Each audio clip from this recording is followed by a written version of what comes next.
तो क्लास देखो, जब बात वैलेंसी करते हैं ना, तो वैलेंसी बहुत सिंपल सा कॉन्सेप्ट है। वैलेंसी को करने से पहले ना हम दो बात समझ लेते हैं। एक होती है स्टेबिलिटी, होती है स्टेबिलिटी क्या होता है, किसी को पता है व्हाट इज स्टेबिलिटी? अब जैसे मान लो स्टेबल मतलब नॉर्मल लिविंग, एक इंसान है वो स्टेबल रहता है। स्टेबल मतलब उसकी लाइफस्टाइल जो है ना बहुत नॉर्मल है, स्थिर। अब स्थिर लाइफस्टाइल में क्या होता है, कोई भागदौड़ नहीं कर रहा, बहुत मौज मौज की जिंदगी काट रहा है, इट इज स्टेबल, है ना। अब स्टेबिलिटी जब जब कोई मतलब स्टेबल हो जाता है तो गारंटेड बात है उसके लाइफ में कोई भागदौड़ नहीं, तनाव नहीं होता। तो दुनिया में हर एक चीज होती है, हर किसी की क्वालिटी होती है कि वो स्टेबल रहना चाहता है। He just want to attain the stability, होता है कोई दिक्कत, हर किसी को पता है। चलो वही सेम रूल जो होता है कि एटम्स और मॉलिक्यूल्स लागू करते हैं। एटम की खास बात क्या होती है कि वो भी स्टेबल रहना चाहता है, he also just want to be stable, ठीक।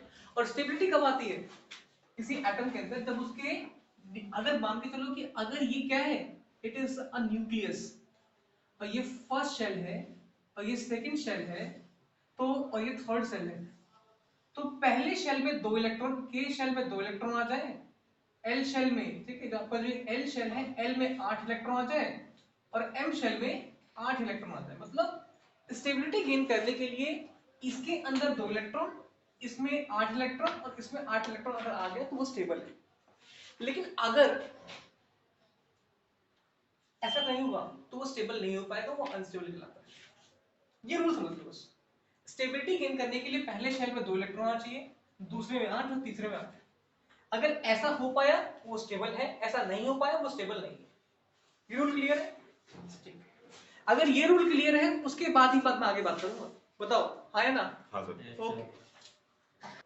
देखो भाई, देखा होगा इस दुनिया के अंदर आपने बहुत लोग देखे होंगे, कुछ लोग होते हैं जो मांगने वाले होते हैं, कुछ देने वाले होते हैं, है ना। मांगने वाले को हम बोलते हैं नेगेटिव लोग हैं, है ना। मांगता रहता कोई, देने वाला अरे बहुत बढ़िया आदमी है, सबको दान करता रहता है, होता है, उसको पॉजिटिव है, ठीक। तो कंसेप्ट क्या होता है, इसी कंसेप्ट को हम आगे लेके चलते हैं। जो डोनेट करता है, जो डोनर होता है उसको लेते हैं पॉजिटिव, और जो गेनर होता है, जो लेने वाला होता है, उसको बोलते हैं नेगेटिव। क्लियर बात? पॉजिटिव और नेगेटिव, इसी खेल को लेके चलते हैं आगे। अब मान लो सोडियम है, बस सोडियम, इट इज सोडियम। अब सोडियम का एटॉमिक नंबर क्या है बच्चों? 11।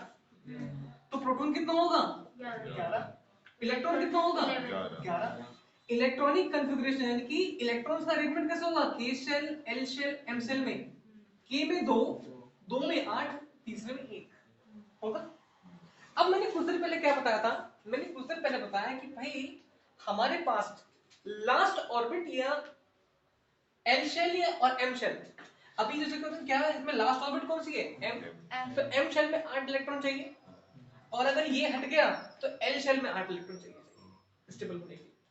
अब क्योंकि यहाँ पर क्या है, यहाँ पर एम शेल, इसमें 1 इलेक्ट्रॉन चाहिए, तो नॉर्मल सी बात सोचो, क्या ये 7 इलेक्ट्रॉन किसी से मांग सकता है? नहीं। और इतना बड़ा दानी भी नहीं है किसी को 7 इलेक्ट्रॉन दे देगा, ठीक। लेकिन इसके पास एक चांस होता है क्या कि अपने 1 इलेक्ट्रॉन किसी को डोनेट कर सकता है, इससे कोई फर्क पड़ना नहीं। ये जैसे किसी को 1 इलेक्ट्रॉन बाहर दे दिया, तब उसके बाद क्या होगा, ये खाली हो जाएगा, ये खाली हुआ, अब बचेगा एल शेल, लास्ट ऑर्बिट में 8 इलेक्ट्रॉन होगा स्टेबल। लेकिन इससे बेनिफिट क्या हुआ इसको, इससे हुआ कि इसमें इलेक्ट्रॉन कितने हुए, अब केवल 10 है। इलेक्ट्रॉन 10 तो चार्ज कितना होगा? 10 नेगेटिव चार्ज। पर प्रोटॉन तो 11 है ना, क्योंकि प्रोटॉन थोड़ी दिया है, तो इलेक्ट्रॉन दिया है, क्योंकि प्रोटॉन तो न्यूक्लियस में होता है। तो प्रोटॉन तो हमारे पास 11 है ना बेटे, प्लस 11। तो नेट चार्ज की बात करूंगा, नेट चार्ज की बात करूंगा तो प्लस 10 और माइनस क्या, सही, माइनस 10 और प्लस 11 की बात करूंगा, आंसर क्या होगा? Plus 1 charge. इसलिए सोडियम के ऊपर हम क्या करते हैं? प्लस चार्ज लगते हैं। ये प्लस का मतलब plus 1, and this is actual valency। आई बात समझ में? कोई दिक्कत? चलो ठीक है, एक और एग्जांपल समझते हैं। मैंने बोला मैग्नीशियम, मैग्नीशियम के प्लस 2 चार्ज है, इसका मतलब क्या है? प्लस वर्ड सुनते क्या बोलोगे? ये 2 इलेक्ट्रॉन क्या कर रहा है? दे रहा है किसी को। मैंने बोला क्लोरीन, क्लोरीन का नेगेटिव, इसका मतलब क्या? 1 इलेक्ट्रॉन किसी से ले रहा है। मैंने बोला ऑक्सीजन, ऑक्सीजन के ऊपर दो नेगेटिव चार्ज, इसका मतलब क्या है? दो इलेक्ट्रॉन ले रहा है, ले रहा है। मतलब नाइट्रोजन उसके पास तीन नेगेटिव, इसका मतलब क्या है? 3 इलेक्ट्रॉन ले रहा है। लेकिन वही मतलब एल्यूमिनियम के ऊपर +3 है, इसका मतलब क्या है? ले रहा है। बात समझिए, वो देगा किसी को। हाँ भैया, ठीक, डोनेट और गेनिंग का कंसेप्ट समझ में आया? हाँ यही वैलेंसी होती है, दिस इज वैलेंसी। कोई दिक्कत आई बात समझ में? चलो ठीक है, मैं एक मैग्नीशियम समझाता हूं। मैग्नीशियम एग्जैक्टली क्या होता है, मैग्नीशियम को समझोगे तो और मजा आ जाएगा। ध्यान रखना मैग्नीशियम क्या करते हैं, तो मैग्नीशियम जो होता है Mg, इसका एटॉमिक नंबर होता है 12, तो प्रोटॉन होगा 12, इलेक्ट्रॉन होगा 12, electronic configuration K shell L shell M shell में 2 8 2 हो गया।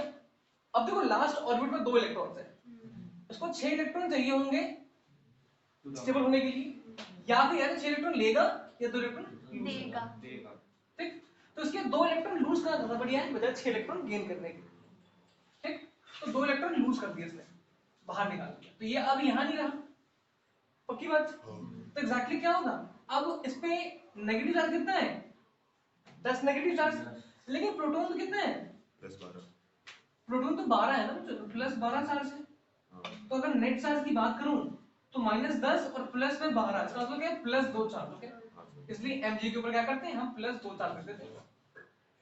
इस वैलेंसी बात समझ में? भैया आपने -10 को और 12 को प्लस किया तो प्लस 8 कैसे लगता है? क्या कर रहे हो?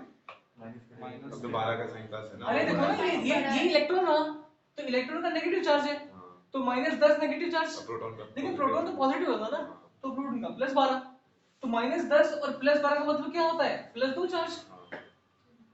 ये तो कॉम्बिनेशन सिंपल मैथमेटिक्स है ना, ये जो प्लस माइनस आता है, -10 हो जाता है। -10 और +12, इसका मतलब +2 चार्ज, तो बड़े वाले प्लस बड़ा है।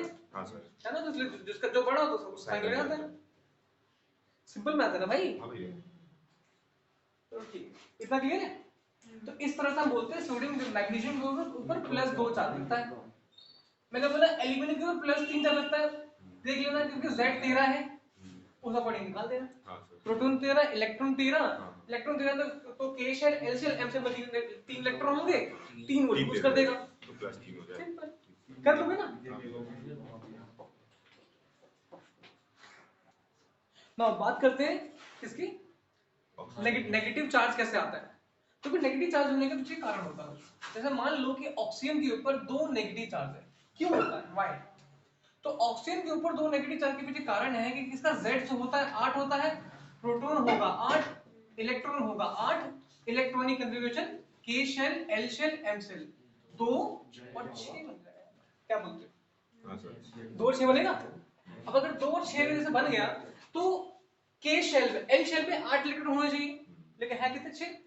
तो क्या करेगा, ये 2 किसी से मांग लेगा, है ना, मांगना है ना, मांग लेगा। तो एग्जैक्टली किसने, अब इसमें मांगने के बाद इसके 8 इलेक्ट्रॉन तो हो गए, तो उसमें क्या हुआ, इलेक्ट्रॉन हो गए 10। तो नेट चार्ज की बात करूं तो उसमें 2 और 8 10 इलेक्ट्रॉन है, 10 नेगेटिव चार्ज, लेकिन प्रोटॉन तो 8 ही है ना बेटे। तो प्रोटॉन 8, इसका मतलब क्या है? -10 + 8, इसका मतलब क्या है? -2 चार्ज है। दैट्स व्हाई ऑक्सीजन के ऊपर -2 चार्ज है। अब समझ में आई बात? हाँ भैया, उसके बाद भेजे में पक्का। चलो नाइट्रोजन का तुम बना के दिखाओ, नाइट्रोजन में क्या चार्ज होगा? Z अगर 7 है तो तुम बना के दिखाओ।